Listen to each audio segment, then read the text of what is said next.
भारतीय राजनीति के चिर युवा और जो सिर्फ बोलने में विश्वास रखते हैं, करने में नहीं, अर्थात ढपोर संघ के आधुनिक अवतार, नेता प्रतिपक्ष की मर्यादा को तार तार करने वाले Shri Rahul Gandhi ji, a perpetual youth of Indian politics who is consistently demeaning and degrading all the constitutional institution, a new avatar of Goebbels, is now trying to put forth his frustration of losing power by making an unnecessary, uncalled for and totally false allegation on Election Commission.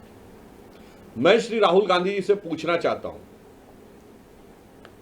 कि बिहार में, सिर्फ तथ्य के आधार पर पूछना चाहता हूं, point number 1, Bihar में 1 सितंबर तक जिस को आपत्ति है कि उसके कागज नहीं सही ढंग से प्रस्तुत हुए हैं, वो चुनाव आयोग को अपना आवेदन देकर अपना नाम जुड़वा सकता है। आज 10 दिन हो गए। इंडी गठबंधन के कुल बूथ लेवल एजेंट 1,60,000 है।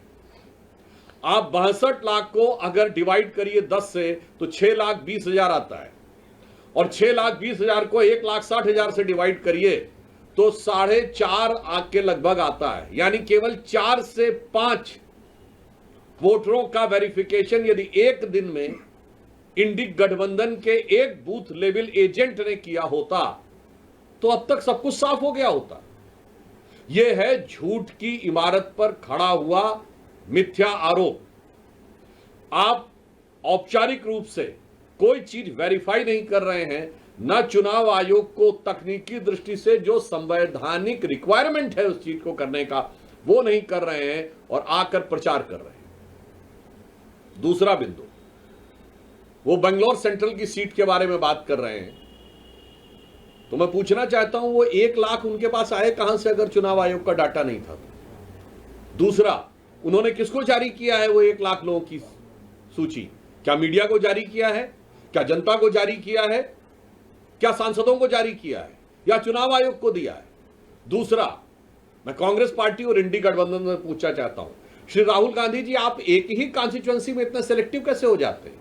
उसी बेंगलोर सेंट्रल कॉन्स्टिट्यूएंसी में आप वो विधानसभा दिखा रहे हैं जहां बीजेपी ने लीड किया है, 2 विधानसभाएं चामराजपेट और शिवाजी नगर, जहां कांग्रेस को 60% से अधिक वोट मिला है, वहां पर बढ़े हुए मतदाता क्यों नजर नहीं आ रहे? क्योंकि वहां एक विशेष वर्ग की संख्या अधिक है, माइनॉरिटी डोमिनेंस है, या फिर आपको इस विषय में पता ही नहीं है?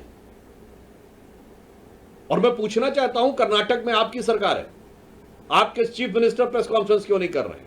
डिप्टी सीएम प्रेस कॉन्फ्रेंस क्यों नहीं कर रहे हैं? यदि आप ये चाहते हैं कि सरकार के द्वारा नहीं हो, यद्यपि आप स्वयं नेता प्रतिपक्ष के रूप में कैबिनेट मंत्री का दर्जा पात्र हैं, यानी आप स्वयं सरकार की दृष्टि से सरकार के एक हिस्से हैं, क्योंकि आप कई कमेटीज में भी हैं, परंतु पार्टी से कराना था तो पार्टी का प्रदेश अध्यक्ष क्यों नहीं कर रहा है? आपके राष्ट्रीय अध्यक्ष आदरणीय खड़गे जी सबसे वरिष्ठ नेता हैं और वो कर्नाटक के हैं। शायद इसलिए वो नहीं कर रहे हैं कि उन्हें हकीकत पता है, और या फिर राहुल गांधी जी ये साबित करना चाहते हैं कि कर्नाटक राज्य के संदर्भ में ही उन्हीं की पार्टी के सीएम, डिप्टी सीएम, प्रदेश अध्यक्ष और राष्ट्रीय अध्यक्ष से ज्यादा ये राहुल गांधी जी को पता है, या ये उनके लिए निरंतर लॉन्च होने वाली, जैसे भारत ने एक बार में 100 सैटेलाइट लॉन्च करके एक दिन में रिकॉर्ड बनाया था, पर राहुल गांधी जी के निरंतर असफल लॉन्चिंग के प्रयास में किए जाने वाली छटपटाहट का ये एक और प्रयास मात्र है।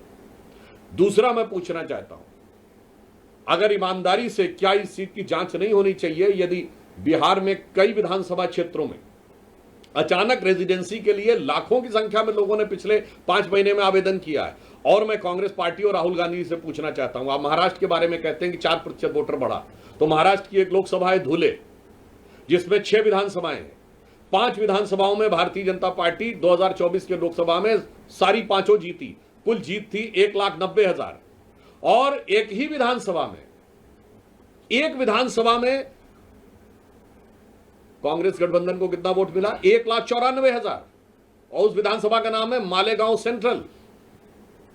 ये वही मालेगांव जिसकी पिछले दिनों में आपने बहुत चर्चा सुनी हो। एक विधानसभा में 1,94,000 और कांग्रेस और राहुल गांधी जी जवाब दें, उस मालेगांव में 43% नए वोटर बने, 43.5% न्यू वोटर्स। क्या इन बातों की जांच नहीं होनी चाहिए?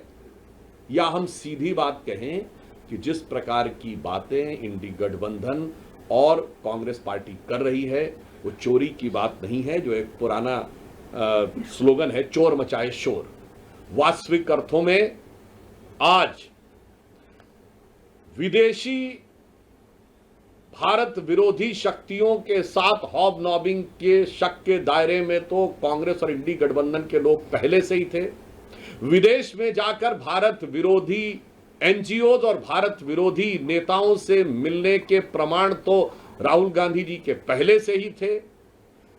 6 मार्च 2023 को सीधे विदेश के भारत में हस्तक्षेप की गुहार लगाते हुए आप पहले देखे जा चुके हैं। अब विदेशी घुसपैठियों के द्वारा भारत के लोकतंत्र पर डाका डालने का यह प्रयास इंडी गठबंधन के द्वारा किया जा रहा है। देश को बहुत सचेत और सावधान रहने की आवश्यकता है। और एक बिंदु मैं और कहना चाहूंगा, राहुल गांधी जी लगातार, और कांग्रेस पार्टी और इंडी गठबंधन, क्योंकि मैं मानता हूं राहुल गांधी जी एक व्यक्ति नहीं है, ये एक विचार है और ये कुछ ऐसी शक्तियों के हाथ के हथियार हैं जो शायद राहुल गांधी खुद भी समझ पाते हैं नहीं, मुझे आइडिया नहीं। पर मैं एक बात कहना चाहता हूं, बताइए आप कितनी बार जनता की नजर में असत्य बोलते हुए या झूठ बोलते हुए पाए जाएंगे? जब बयान आया था कि भारत के, मैं अभी से शुरू करता हूं और आपको केवल कुछ उदाहरण देता हूं, देश की जनता अपने आप इस पर निर्णय ले। अभी भारत के एयरफोर्स चीफ ने कहा कि हमने 6 विमान गिराए थे। ये क्या बोले थे कि भारत के कितने विमान गिरे? आज साबित हो गया एयरफोर्स चीफ के बाद, यह इस मामले में झूठे साबित हुए। पॉइंट नंबर 2, भारत के साथ अमेरिका की जो डील हुई, इन्होंने कहा था कि अमेरिकी राष्ट्रपति का बयान सही है, तो इसका मतलब वो सो कॉल्ड युद्ध विराम, जो युद्ध विराम कभी नहीं था, वो किस लिए हुआ था? क्योंकि ट्रेड डील हुई थी। अब तो साबित हो गया कि डील नहीं हुई थी यहां पे पुनः। और ये भ्रम, असत्य और झूठ की इतनी लंबी श्रृंखला है। मैं लोगों को याद दिला देना चाहता हूं कि अगर जनता को थोड़ी सी विस्मृत हो गई हो तो वो इनका कैरेक्टर देख लें। इन्होंने राफाल को लेकर झूठ बोला था, राफाल को लेकर हुए नारे को लेकर सुप्रीम कोर्ट के जजमेंट पे झूठ बोला, वो साबित हुआ। इन्होंने कहा था LIC बर्बाद हो गया, LIC को पिछले साल 44,000 करोड़ का फायदा हुआ है। इन्होंने कहा था स्टेट बैंक बर्बाद हो गया, याद करिए 77,000 करोड़ का फायदा है। इन्होंने कहा था HAL बर्बाद हो गया, HAL को 8,000 करोड़ का फायदा हुआ है और 81,000 करोड़ के उनके पाइपलाइन में, which is an all time high. यानी जिस के लिए आपने कहा कि ये बर्बाद हो गया है वो सब ऑल टाइम हाई है। अब उसके बाद अगर आप फिर भी ना समझना चाहें तो जिस इकोनॉमी को आप डेड इकोनॉमी कहने में हिचक नहीं रहे हैं, वो आपकी मेंटल स्टेट को दर्शाता है। और भारत के बारे में जो इन्होंने सेना के बारे में कहा, एयरफोर्स के बारे में कहा, आर्मी के बारे में कहा, HAL के बारे में कहा, LIC के बारे में कहा, SBI के बारे में कहा और हाल ही में ऑपरेशन सिंदूर के बारे में जो कुछ कहा वह निरंतर असत्य और झूठ साबित हुआ।